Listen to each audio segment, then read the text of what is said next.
நாட்டின் மக்கள் தொகையில் பெரும்பாலானோர் பார்த்தீங்கன்னா நேரடியாகவும் இல்லை மறைமுகமாகவும் விவசாயத்தை சார்ந்தே வாழ்ந்து வராங்க. ஆனால் பல ஆண்டுகளாக சிறு மற்றும் குறைந்த நிலம் வைச்சிருக்கும் விவசாயிகள் பார்த்தீங்கன்னா பல பொருளாதார சவால்களை எதிர்கொண்டு வராங்க. ஸோ விதை வாங்குறது, உரம் வாங்குறது, டீசல் செலவு, தொழிலாளர் செலவு போன்ற விவசாய செலவுகள் தொடர்ந்து அதிகரித்து வரும் நிலையில் விவசாயிகளுக்கு நிலையான வருமானம் கிடைப்பது கடினமாக தான் இருக்குது. ஸோ இந்த சூழ்நிலையில கருத்தில் கொண்டு தான் விவசாயிகளுக்கு நேரடியாக பொருளாதார ஆதரவு வழங்கும் நோக்கில் தான் மத்திய அரசு அறிமுகப்படுத்திய முக்கியமான திட்டங்களில் ஒன்று தான் பிரதான் மந்திரி கிஷான் சம்மன் நிதி திட்டம். ஸோ 2019ஆம் ஆண்டு தொடங்கப்பட்ட இந்த திட்டம் இந்தியாவில் விவசாய கொள்கையில் ஒரு மிகப்பெரிய மாற்றத்தை உருவாக்கியிருக்குன்னே சொல்லலாம். ஏன்னா இதுக்கு முன்னாடி விவசாயிகளுக்கு பெரும்பாலும் பார்த்தீங்கன்னா மானியங்கள் அண்ட் ஆல்சோ மறைமுக உதவிகள் வழங்கப்பட்ட நிலையில் இந்த திட்டம் தான் நேரடியாக பணத்தை விவசாயிகளோட வங்கி கணக்கில் செலுத்தும் முறையை கொண்டு வந்தாங்க. ஸோ இது வந்து டைரக்ட் பேங்க் டிரான்ஸ்ஃபர் திட்டம்னே சொல்லலாம். ஸோ இந்த திட்டத்தோட தகுதியான விவசாய குடும்பங்களுக்கு பார்த்தீங்கன்னா வருஷத்துக்கு 6000 ரூபாய் அப்படின்னு 3 தவணைகளாக வழங்கப்படுது. ஸோ ஒவ்வொரு தவணையும் 2000 வீதம் பார்த்தீங்கன்னா 4 மாத இடைவெளியில் டிபிடி டைரக்ட் பேங்க் டிரான்ஸ்ஃபர் முறையில் நேரடியாக வங்கி கணக்கில் சேர்க்கப்படுது. இந்த திட்டம் பார்த்தீங்கன்னா தொடங்கப்பட்டதிலிருந்து கோடிக்கணக்கான விவசாயிகளுக்கு இதன் மூலம் பயனடைந்து வராங்க. ஸோ மேலும் பார்த்தீங்கன்னா பல லட்சம் கோடி ரூபாய் நேரடியாக விவசாயிகளோட வங்கி கணக்குக்கு மாற்றப்படுது. ஸோ இப்போ பார்த்தீங்கன்னா நாடு முழுவதும் உள்ள விவசாயிகள் எதிர்பார்த்து காத்திருப்பது அடுத்ததாக வரவிருக்கும் 23வது தவணை பற்றிய தகவல் தான். அந்த பணம் எப்போ வரும், யாருக்கு கிடைக்கும், எந்த செயல்முறையில் முடித்தா பணம் கிடைக்கும், இந்த திட்டத்தின் உண்மையான நோக்கம் என்ன, அது இந்திய விவசாய பொருளாதாரத்தில் என்ன மாற்றங்களை உருவாக்கியிருக்கு போன்ற பல முக்கியமான அம்சங்களை பற்றி தான் ஆழமாக புரிந்து கொள்வது மிகவும் முக்கியமான இருக்குது. ஸோ இதோட முழு விவரத்தை தான் நாம் இன்னைக்கு நம்ம வீடியோவில் பார்க்க போகிறோம். சப்போஸ் இப்போ தான் ஃபஸ்ட் டைம் நம்ம சேனலுக்கு வரீங்க அப்படின்னா மறக்காமல் நம்ம சேனலை சப்ஸ்கிரைப் பண்ணிருங்க, கூட பெல் ஐகானை கிளிக் பண்ணுங்கள். அப்படின்னா தான் இது மாதிரி இன்ஃபர்மேட்டிவ் வீடியோ உங்களால் ரெகுலராக பார்க்க முடியுங்க. வாங்க வீடியோக்குள்ளே போகலாம். இந்தியாவில் பார்த்தீங்கன்னா விவசாயிகளுக்கு நேரடி பொருளாதாரம் ஆதரவு வழங்கும் மிகப்பெரிய திட்டம் தான், அதுவும் பார்த்தீங்கன்னா மத்திய அரசு திட்டங்களில் ஒன்று தான் பிரதான் மந்திரி கிஷான் சம்மன் நிதி திட்டம். ஸோ 2019 இந்த திட்டம் தொடங்கப்பட்ட முக்கிய நோக்கம் பார்த்தீங்கன்னா சிறு மற்றும் குறைந்த நிலம் வச்சிருக்கும் விவசாய குடும்பங்களுக்கு நிலையான வருமான ஆதரவு வழங்குவது தான். ஸோ இந்த திட்டத்தின் கீழே தகுதியான விவசாய குடும்பங்களுக்கு வருஷத்துக்கு 6000 வழங்கப்படுது. ஸோ அது பார்த்தீங்கன்னா ஒரே தடவையே வழங்கப்படாது. ஸோ 3 சம தவணைகளாக 2000 வீதம் 4 மாதத்துக்கு இடைவெளியில் நேரடியாக வங்கி கணக்கில் டிபிடி முறையில் செயல்படுத்தப்படுது. ஸோ இதுக்கு முன்னாடி நம்ம சேனலில் நிறைய வீடியோ பிரதான் மந்திரி கிஷான் சம்மன் திட்டத்தை பற்றி சொல்லியிருக்கோம். ஸோ இந்த 6000 ரூபாய் அப்படிங்கிறது பத்தாது, குறைஞ்சது ஒரு 10,000 ரூபாயாவது கொடுக்கணும் அப்படின்னு வந்து பேசியிருந்தோம்.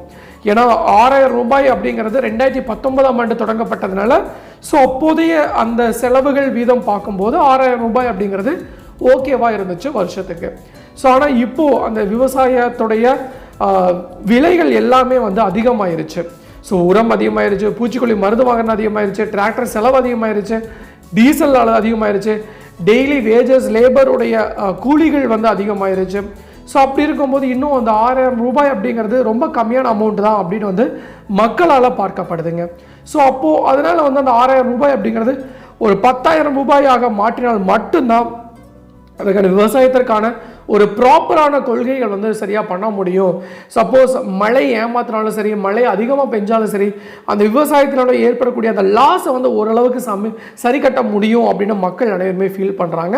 ஸோ அதனால் 10,000 ரூபாயாக நிச்சயமாக உயர்த்தப்பட வேண்டும் அப்படின்லாம் வந்து நான் நம்ம வீடியோவில் வந்து நிறையா வீடியோஸ் வந்து போஸ்ட் பண்ணியிருக்கேன் நம்ம சேனலில். ஸோ பார்க்காதவங்களுக்கு கீழே டிஸ்கிரிப்ஷன் லிங்க்கு கொடுக்குறேன், அது மறக்காமல் வந்து பார்த்துக்குங்க. ஸோ இப்போ பார்த்தீங்க அப்படின்னா இந்த திட்டம் தொடங்கிய பிறகு தான் இந்தியா முழுவதும் கோடிக்கணக்கான விவசாயிகளுக்கு பெரிய அளவில் பண உதவி வழங்கப்பட்டு வருது. அண்ட் ஆல்சோ இன்னும் குறிப்பாக சொல்லணும்னா 2026 ஆரம்பம் வரைக்கும் பல லட்சம் கோடி ரூபாய் விவசாயிகளோட வங்கி கணக்குகளுக்கு நேரடியாக மாற்றப்பட்டிருக்கு.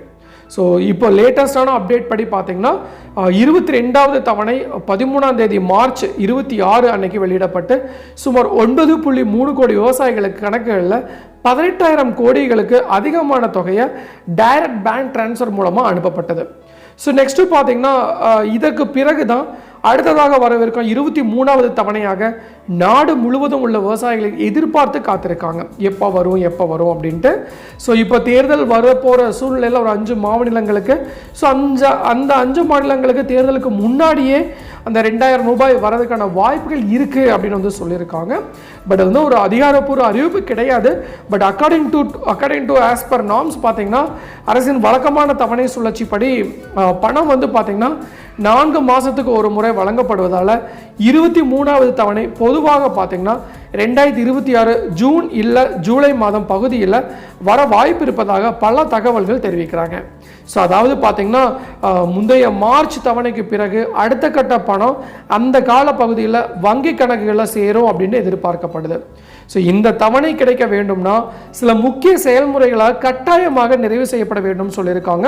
ஸோ லாஸ்ட் டைமே பார்த்தீங்கன்னா எல்லாத்துக்குமே இந்த தவணை அப்படிங்கிறது 2000 ரூபாய் அப்படிங்கிறது வரல.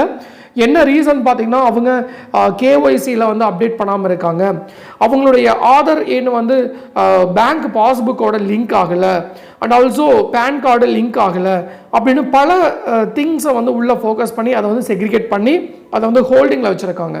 ஸோ இப்போ நீங்கள் குறிப்பாக கேஒய்சியில் சரிபார்த்து ஆதார் எண்ணுடன் வங்கி கணக்கு இணைப்பு, நிலப்பதிவுகள் சரியாக இருக்கா, அண்ட் ஆல்சோ பார்த்தீங்கன்னா பிரதான் மந்திரி கிஷான் பயனாளி பட்டியலில் பெயர் உறுதி செய்யப்பட்டிருப்பது ஆகியவை மிக முக்கியமானதாக பார்க்கப்படுது.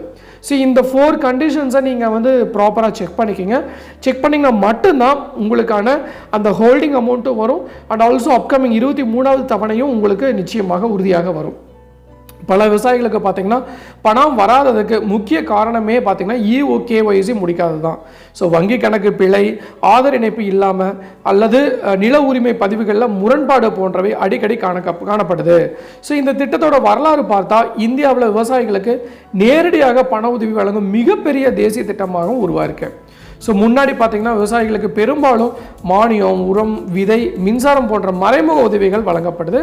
ஸோ ஆனால் பிரைம் மினிஸ்டர் கிஷான் திட்டம் அந்த முறையை மாற்றி நேரடியாக பணத்தை விவசாயியின் கையில் சேர்க்கும் முறையாக கொண்டு வந்திருக்காங்க. ஸோ இதில் முக்கிய நன்மைகள் பல இருக்குங்க. முதல்ல பார்த்தீங்கன்னா இடைநிலை ஊழல் வந்து இதில் குறையுது. ரெண்டாவது பார்த்தீங்கன்னா விவசாயி தனது தேவைக்கு ஏற்றவை போல பணத்தை பயன்படுத்த முடியுது.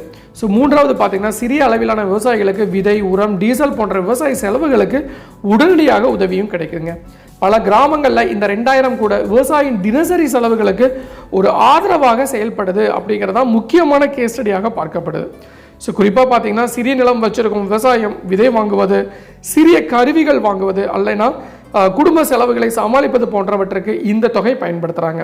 அதே நேரத்தில் இந்த திட்டத்திற்கு சில விமர்சனங்களும் இருக்குது. வருஷத்துக்கு 6000 அப்படிங்கிறது விவசாயத்தின் மொத்த செலவுகளை பார்த்தா மிக சிறிய தொகை அப்படின்னு கருத்தும் இருக்குது. மேலும் பார்த்தீங்கன்னா நிலம் இல்லாத வேளாண் கூலி தொழிலாளர்கள் இந்த திட்டத்தில் சேர முடியாததால் அவர்களோட பல நேரங்களில் வெளியேறி விடுகிறாங்க. ஸோ சில பொருளாதார நிபுணர்கள் இதை ஒரு ஆரம்ப கட்ட யூனிவர்சல் இன்கம் சப்போர்ட் திட்டமாக பார்க்குறாங்க. ஸோ அதாவது அரசு எதிர்காலத்தில் பெரிய அளவிலான நேரடி வருமான ஆதரவு திட்டங்களும் நகர வாய்ப்பு இருக்குது அப்படிங்கிறது கூறப்படுது. ஸோ இந்தியாவில் விவசாயம் இன்னும் கோடிக்கணக்கான மக்களின் வாழ்க்கை ஆதாரமாக இருப்பதால் இந்த மாதிரி பண உதவி திட்டங்கள் அரசியல் மற்றும் பொருளாதார ரீதியாக மிகப்பெரிய தாக்கத்தை ஏற்படுத்துது.